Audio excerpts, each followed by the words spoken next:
বাংলাদেশ জাতীয় দলে সাকিব আল হাসানকে ফেরানোর বিষয়ে বাংলাদেশ ক্রিকেট বোর্ডের বিবেচনার সিদ্ধান্তকে স্বাগত জানিয়েছেন ঢালিউডের জনপ্রিয় অভিনেতা ও চলচ্চিত্র শিল্পী সমিতির সভাপতি মিশা সওদাগর।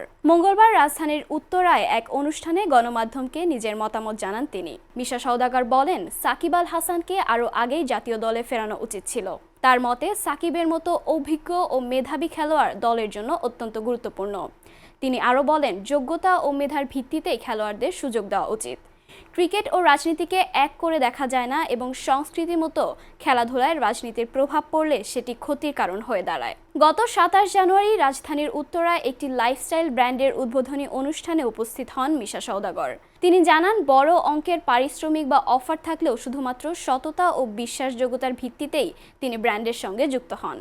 ঢাকাই সিনেমার কিং শাকিব খান থেকে শুরু করে অভিনেত্রী শবনম বুবলী, অপু বিশ্বাসের মতো অনেক জনপ্রিয় শিল্পীকেই এখন দেখা যায় বিভিন্ন ব্র্যান্ডের প্রচারে।